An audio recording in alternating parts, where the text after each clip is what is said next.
Roncoferraro, provincia di Mantova, esterno ora di Cena. Io devo ritrovare questo posto qua, questa è la corte grande di Roncoferraro, dove si produceva e si produce ancora un riso assolutamente speciale. E il posto è questo, guarda. Questa qui è quel loggiato là, questa è la casa qua di fianco, qui invece è la casa padronale più alta, a 2 piani, ma soprattutto eccola qui, questa dove ho i piedi in questo momento è la Grande Aia. Il posto è questo, ma io devo andare là.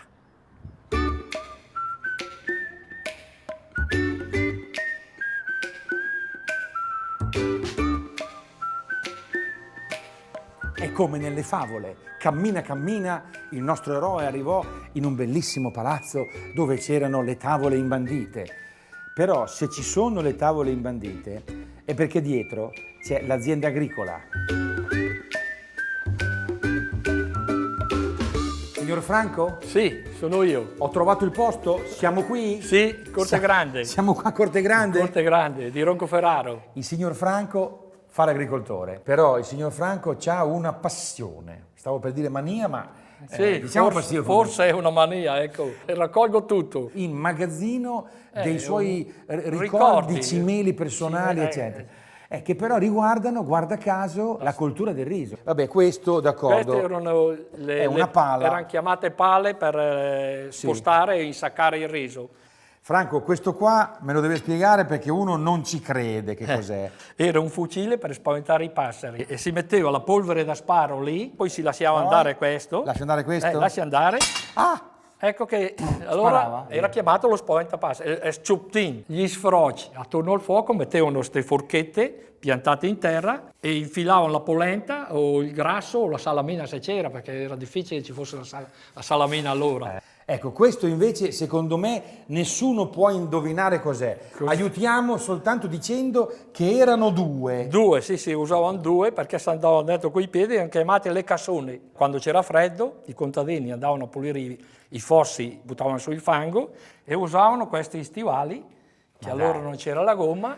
Ma uno sembrava UFO robot, sembrava un robot e dovevo essere, io non l'ho mai usato. Senta Franco, io qui ho fatto delle chiacchiere, però dopo il riso lo cucinate, vero? Sì, siamo E qua avete una ricetta particolare a Roncoferraro? Va bene, Roncoferraro è il risotto col puntello. Allora, spieghiamo che cos'è. Risotto con la salsiccia, ma sopra c'è un piantato puntello. dentro un puntello e allora... Che è una costina di maiale. La costina di maiale, allora viene chiamato risotto col puntello. Ed eccolo qui il risotto, cotto al vapore e condito con la salsiccia, anzi con la salamella mantovana. Guarda, a lei viene, l'avessi fatto io. E poi corredato dal puntel, cioè la costina di maiale. E poi c'è un'altra cosa, va accompagnato con cipolla... Scherzi o cosa? No, è vero, è innaffiata nell'ambrusco che accompagna questo. La cipolla innaffiata nell'ambrusco, ma dai, non l'ho mai sentita. È una novità o una roba vecchia? No, è una roba vecchia.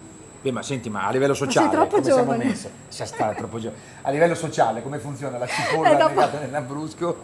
Che schifo. Dopo la socializzazione è difficile. Si sta in casa per un paio di giorni. Ecco, esatto.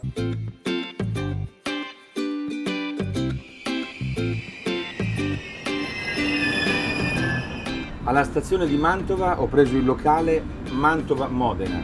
Scendo a Borgoforte. Borgoforte è sul Po. E da lì in bicicletta sull'argine di Po verso valle fino a Villa Ghirardina.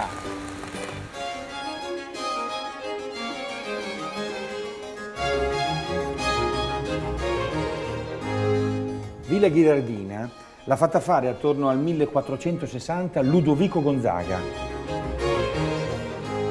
L'architetto qui è Luca Fancelli, è un grande, ovviamente secondo la moda del Rinascimento hanno costruito la villa su dei ruderi romani. Poi vedi quei merli lassù, sono finti, nel senso che sono nati finti, sono sempre stati finti, anzi erano proprio dipinti del merlo, era affrescato e dietro c'era il nero, il blu per far vedere il cielo. Perché? Perché nel 1460, insomma fine del 400, non c'era più bisogno di costruire un castello coi merli alla foggia medievale.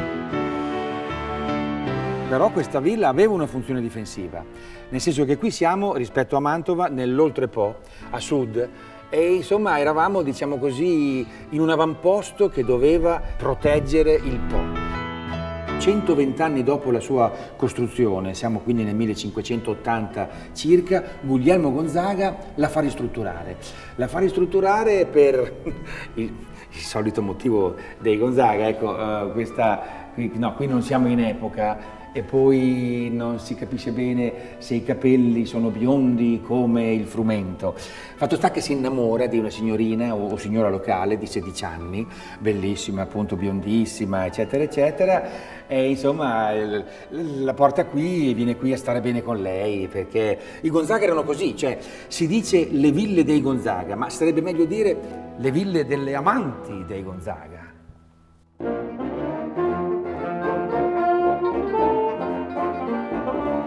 Fabrizio Nosari, qui a Motteggiana, fa il sindaco.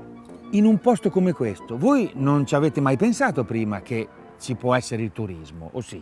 Ci abbiamo pensato, anche se è difficile, anche se io dico, ma questa è la mia idea, che non vorremmo un turismo di massa, noi vorremmo un turismo molto slow, perché qui da noi siamo apposta? Appunto, c'è il discorso della pace, della tranquillità, c'è qualche zanzara, però uno qua si rilassa del tutto, nel senso che può andare al fiume a pescare, può girare in campagna in bicicletta senza problemi, il traffico non c'è, ci sono strade secondarie e c'è una campagna eccezionale.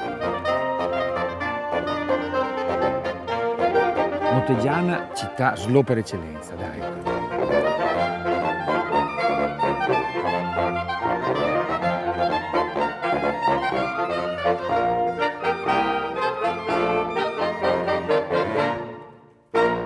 Gianluca Pugnaloni con l'ensemble del Conservatorio di Mantova. Sì, stiamo provando l'acustica appunto di questo chiostro per un concerto che si terrà prossimamente, organizzato dall'Associazione Regge dei Gonzaga. Le Regge dei Gonzaga, Villa Ghirardini in particolare, è anche questo, un posto dove far musica, dove stare.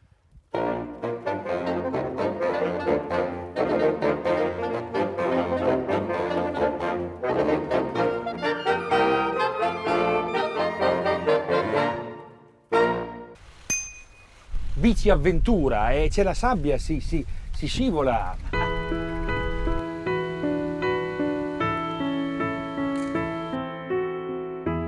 Qui l'olio entra nel Po, è un posto magnifico, c'è una pace incredibile.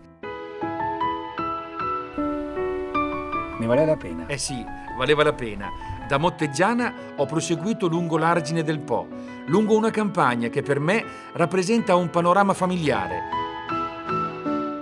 Una terra certamente umidona, bollente d'estate e nebbiosa d'inverno, ma comunque pacificatrice, fertile, accogliente.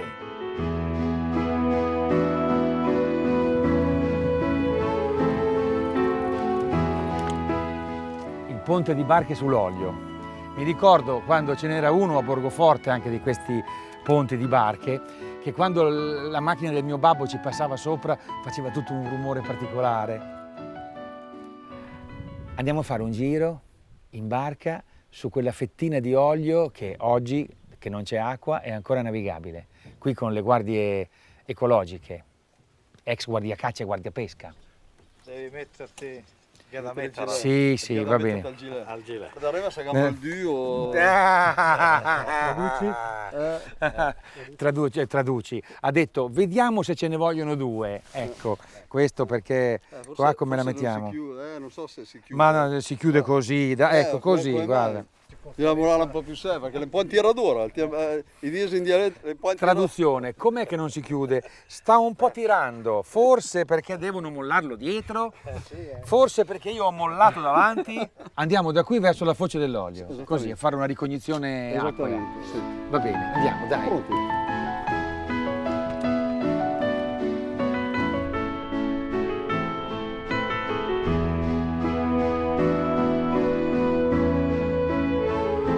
Diceva Roberto che qua ci sono un sacco di cefali.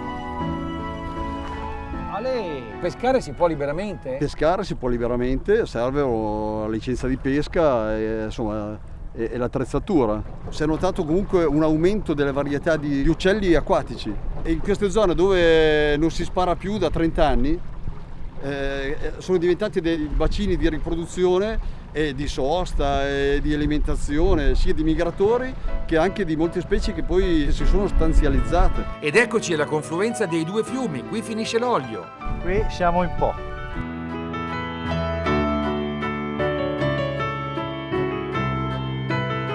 Vedi, a essere ignoranti, diceva Roberto, ma insomma lì ci sono delle frane, bisogna fare qualcosa. E invece mi spiegavano che hanno fatto apposta, hanno creato un pennello là, in modo che la corrente qui si mangia un po' di riva e così si allarga il bacino di confluenza dell'olio del Po. In caso di piena qui hai uno sfogo maggiore. Quindi il fiume è sempre una roba viva, una roba che a livello idraulico ci lavori, lo modifichi per mantenerlo. L'acqua è importante e rende questa terra forse la più fertile d'Italia. Provincia di Mantova, dire agricoltura, dai. E dire produzione alimentare. Sì, ma per la gente. È dire il settore proprio primario, qua l'agricoltura Sì, Mantova tira, come si dice. Qui si produce un po' di tutto. Il 18% dei suini macellati in Italia è macellato in questa provincia. Beh, qui adesso Poi, siamo anche oggetto di un po' di ironie. In molti paesi dicono ci sono più maiali che abitanti umani. Sono d'accordo. Sì. E allora? Perché si macellano 2.400.000 suini Sì. e noi mantovani siamo 400.000, quindi 6 maiali a testa. I numeri sono questi. Quindi allora dal maiale un salame pazzesco, buonissimo, giusto? Anche i prosciutti, anche se noi non abbiamo i dog, ma insomma. E Poi dopo? sempre in termini di valore i due grandi formaggi, cioè il grana padano. Sì. Guarda che il 28% del grana padano viene da questa provincia. Sopra il Po, Sì. sotto il Po invece è Parmigiano, un altro parmigiano 11%. reggiano. Quindi anche qui una produzione che si aggira intorno ai 500 milioni di euro. Quindi non sono scherzi. L'agricoltura vuol dire in pratica mantenimento anche del territorio e del paesaggio, perché questa è una campagna coltivatissima ma bellissima. Voi lavorate perché agricoltori e turisti siano uniti nella lotta? Per esempio, il sistema e la rete di piste ciclabili del Mantovano è fra le più estese in Italia. Confermo. Sono oltre 900 km. Sono arrivato qui così? Ecco. E da qui riparto in bicicletta alla volta delle Regge dei Gonzaga e anche delle melonaie della Bassa Mantovana.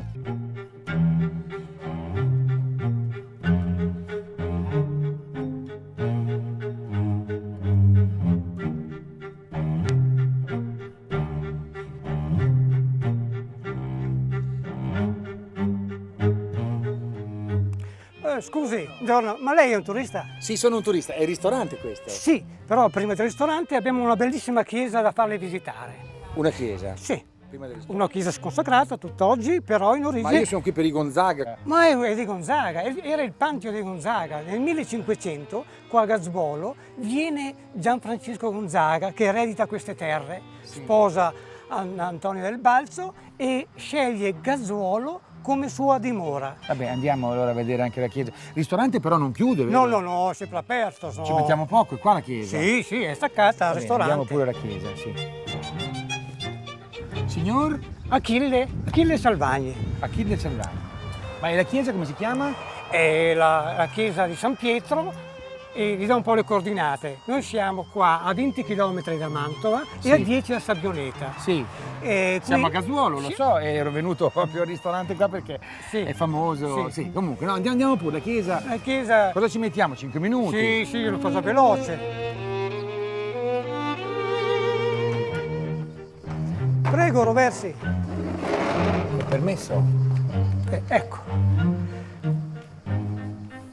Achille, ma è bellissima.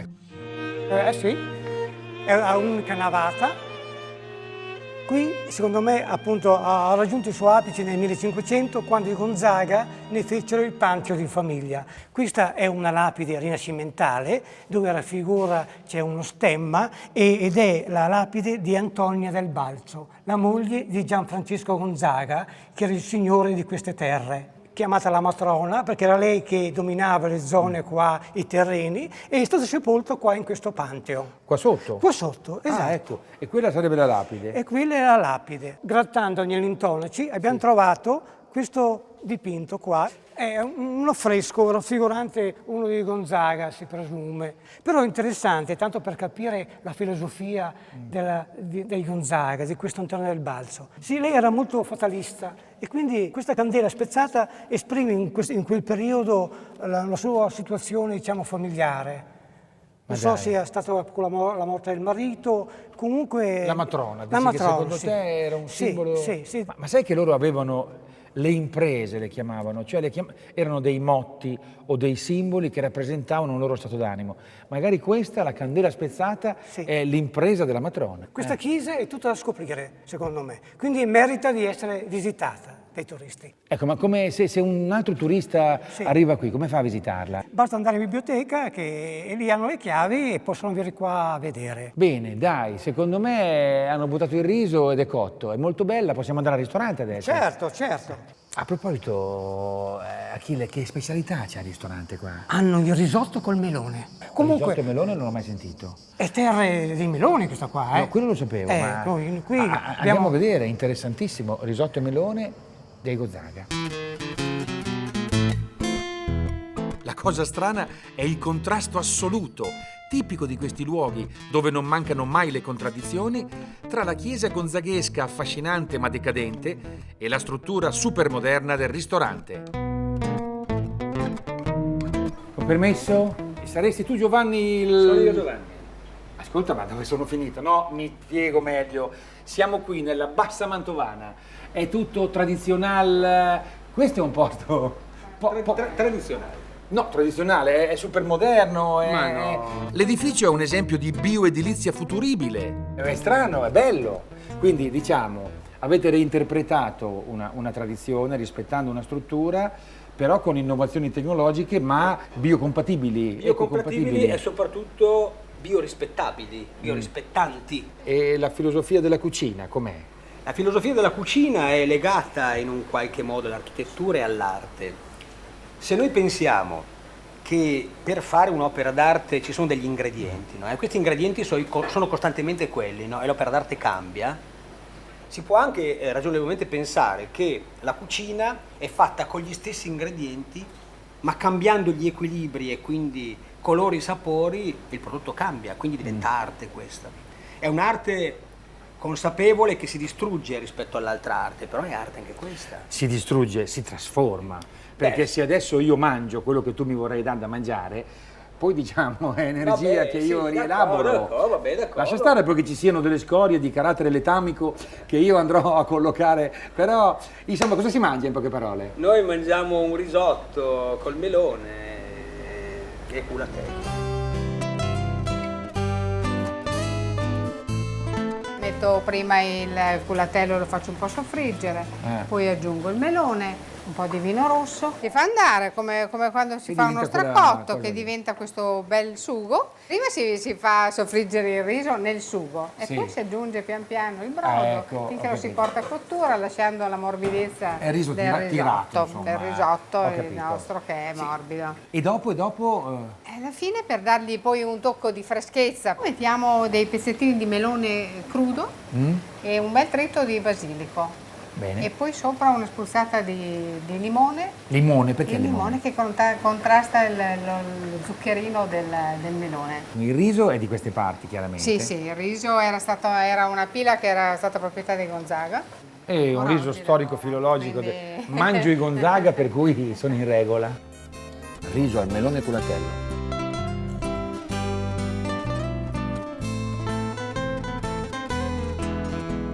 Ma è incredibile.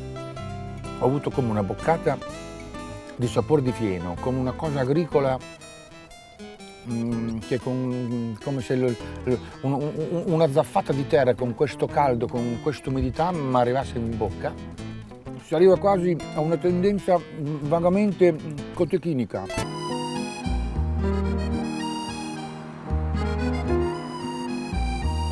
I portici di Gazzuolo.